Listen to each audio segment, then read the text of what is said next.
guys kind of been able to explain the importance of this game to Gardner and what was kind of his understanding of it coming in? And do you feel like he's really embraced the rivalry and the hatred for the Huskies that you guys all have?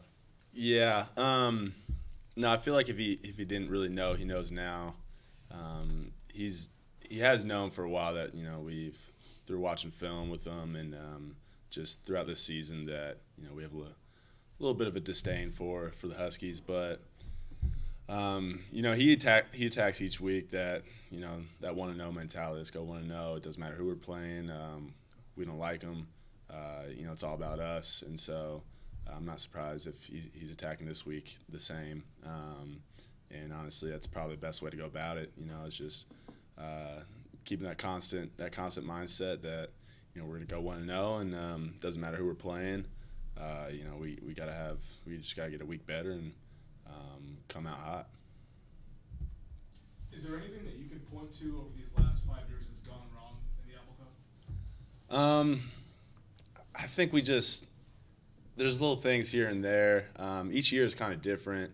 I feel like last year we kind of made too much of it. You know, that could lead to playing tight. And the good thing about this group is, you know, we play loose no matter what. I feel like we have more fun playing this game that, you know, we're blessed to play. And then, I don't know, I feel like past couple of years we've been kind of out physical, and that's just, you know, my blunt, you know, observation. And so, you know, I'm definitely going to preach this week that it's going to be a dogfight, no pun intended. You know, and we're just going to have to come out and, you know, play to our standard and not treat it like anything more than it is, and you know, just be violent. You talked about this year you guys are playing loose. Is that something that Gardner has brought, or something that just sparked up organically with this new group? I think it's just this group of guys that we have in this locker room. You know, we're a close-knit group. We enjoy practices together. We enjoy doing everything together. And we've been through a lot. You know, this is the off season, and this season, you know, a lot of adversity, and you know, that just makes any group stronger and closer. And so I feel like everyone's embraced each other and embraced the fact that, you know, we play better when we play together, and that's just a fact. So you know, I'm just blessed to have this group of guys that have my back, and you know, I have theirs. Looking at the tape, what do you think is different about UW this season than past season? How does that change your preparation? You know, they're a great team. They have been in the past couple of years. You know, I don't think their rank, you know, their record necessarily reflects, you know, how good a team they are. Especially when they come into a game like this, you know, they kind of have. I feel like they've had us dialed in, you know, the past couple of years, obviously, and we haven't. So, you know, just looking at the film and just seeing that, you know, they're a great team. We're just gonna have to, you know, embrace getting better and preparing for them. It was like your 12th Apple Cup playing. Something like that. Yeah. Something like So that. you know more about this game than most. What does it mean to you personally? What would it mean to win it going out? I mean, it would mean the world to me, to be honest. They're the only team in the Pac-12 that I haven't beaten, and you know, it takes a toll when, you know, you have so much hope going into an Apple Cup each year. You're playing for the North, chance to go to the Pac-12 championship, and you know, they kind of just take that out of you. So it's taking a toll on me. But you know, last year was different. I wasn't able to play, so you know, this year I'm just excited to get back out there and get another chance. You know, I respect the heck out of them, but you know, I'm gonna try and play a violent game and make sure that our guys are as prepared as they can be. You mentioned, I mean, obviously the last few Apple Cups haven't gone according to plan. Is there anything that you think this team should prepare differently in order to kind of change the tone of those games? Or? Yeah, no, I feel like this team is going to be the most prepared than any other team. You know, just making sure we have the right mindset, making sure that everybody knows, what's at stake. We put in so much work in the off season, this season, gone through so much to just, treat it like another game. But at the end of the day, we're playing for a lot, and so are they. So I feel like our team knows that, and they have known that each game this season. We play with the chip on our shoulder to, get respect for this program. But it doesn't really matter, who we play, and it's just we're just going to go out and do our thing. Obviously, last regular season game for you. What does it mean to have so much on the line in this game and have so much at stake? And have more to play for in this game than just an Apple Cup? It's the best case scenario. It's honestly, this season has been such a gift for me, just being able to come back and have this kind of season and just see this team have so much success. It's been so much fun. But in terms of this game and its implications, you can't ask for anything more. You gotta really love and embrace these type of games, and just like when game day came here, you just really gotta learn to enjoy the moment, but understand that in enjoying that moment, there's a lot at stake, and obviously you can't try to do too much, but you just got to go out. And I feel like this team does a great job of just playing our brand of ball and trusting each other and trusting our coaches and just having fun with it. You mentioned a few months ago that Alabama talked to you during the off season. How happy are you that you decided to stay here and be with this team?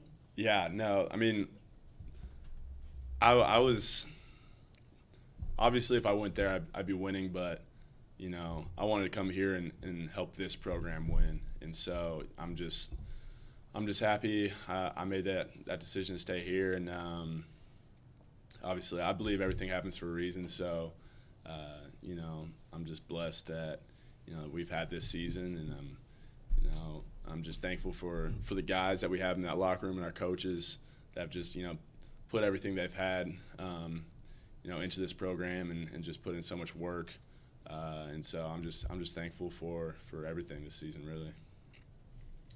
Peyton, what has it been like to watch Logan Tago really elevate his level of play this year? I mean, he's a guy that's had to face his own adversity throughout his career, and it really seems like he's playing with a clear mind this year and really taking his game to the next level. I mean, Logan's a stud, especially on our defensive line. We're pretty thin. We lost Derek Moore, Chima. Namdi was out for a good while, all of them at that end position. So Logan stepping up has been huge and has really helped me at linebacker, just giving us peace of mind knowing that we got a guy up there that's been a stud in this program. But obviously, like you said, he's elevated his game, and he's just really playing out of his mind right now. And so it gives me peace of mind knowing that there's a guy in front of me giving his all each play. And so, Logan's my locker mate, and I let him know that I'm thankful for him and what he's been doing. What about Jihad too? He Pac-12 player, defensive player of the week, and you kind of a mentor to him last year. Where has he kind of elevated his play, and what's he doing this year that he wasn't doing last year? Yeah, Jihad's a beast. I mean, he's been doing. He was a stud last year. He's been a stud ever since he stepped on this field, and this year's no different. He's just been. I don't know how he gets so many balls out. He's a machine. He's gotten 3 forced turnovers in 2 games. That's incredible. Honestly, kind of jealous.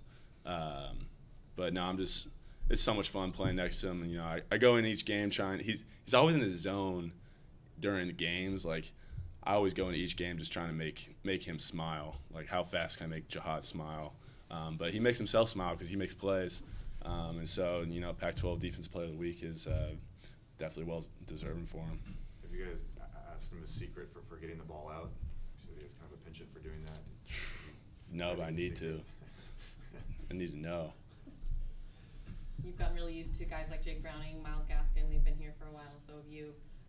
Does that give you an edge communicating with your defense on Friday? Certainly, definitely playing against Gaskin and Jake Browning. You know, Browning's, you know, he's elusive back there, especially watching film. But like once you're really in the game, you know, you really don't.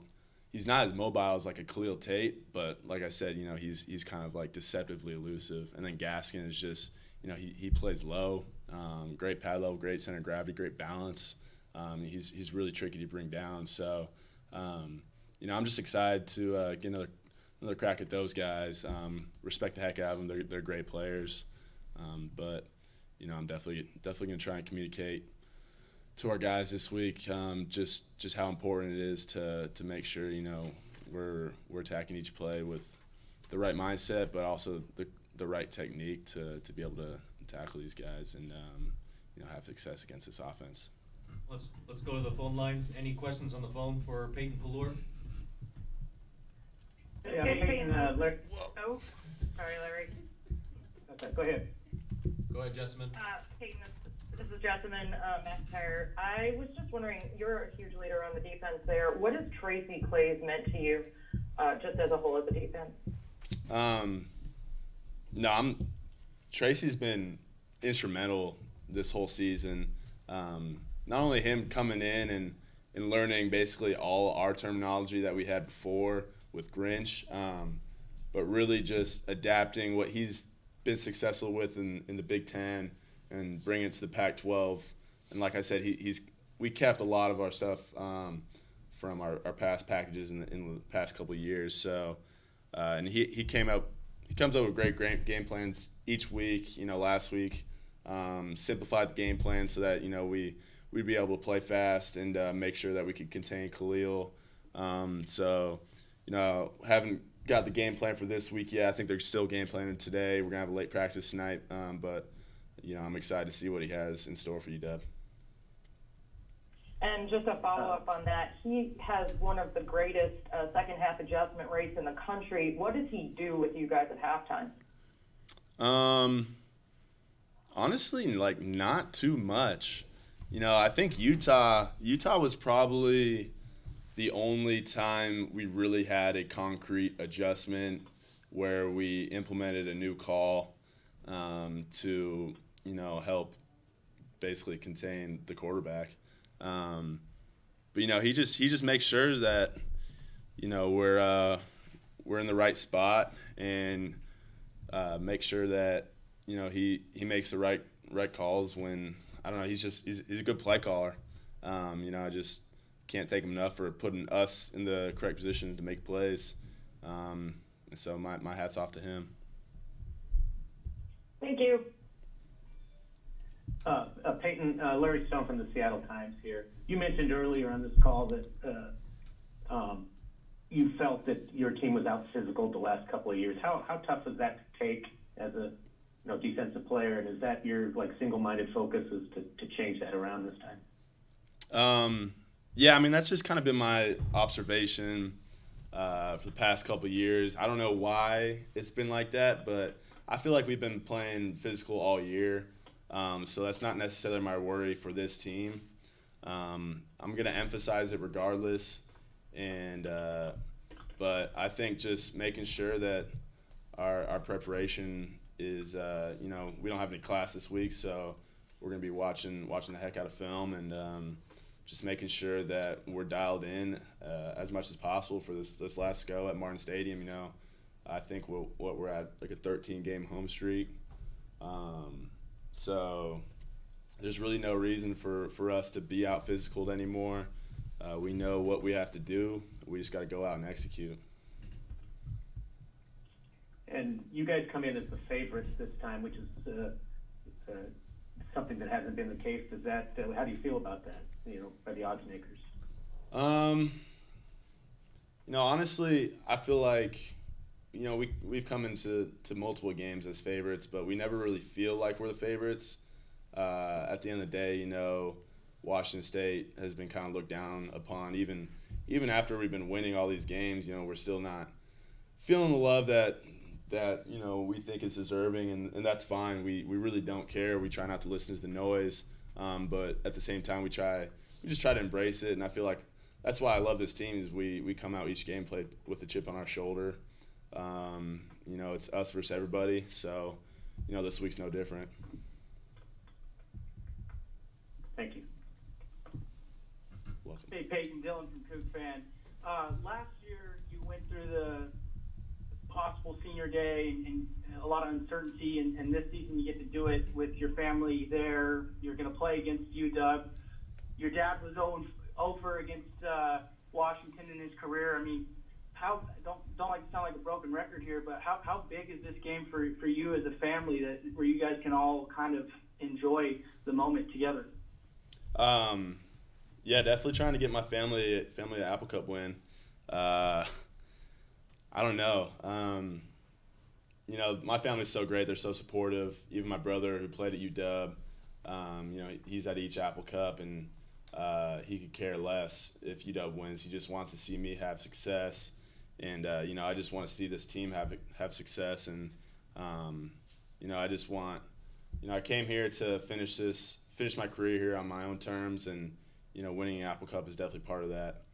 So I'm going to do whatever is in my power to make sure this team is ready and prepared in the best spot to get that win. And you guys said it took probably about a week for you to come to that decision whether you're going to go to Alabama or stay at WSU. And I guess the biggest recruiter was Tosh calling your mom a lot, trying to get her on board. Can you share any of that, or do you remember any of those funny conversations? Yeah, I don't know. My mom kind of wanted me to go for a little bit, and I mean, me and my family, we all had mixed feelings, and there was times that I was all on board, and I was like, okay, you know, I'm gonna do this. I'm gonna pull the trigger and swing the bat as hard as I can. But you know, after really praying about it and talking about it with my family over and over again, and then having conversations with Coach Grinch and Coach Wilson, just decided, you know, it wasn't where my heart was at. And you know, obviously, glad I made that decision to really stay. Hey, thanks, Peyton. Yep. Anything on the phone line for Peyton? Okay, thanks, Peyton. Coach Peyton.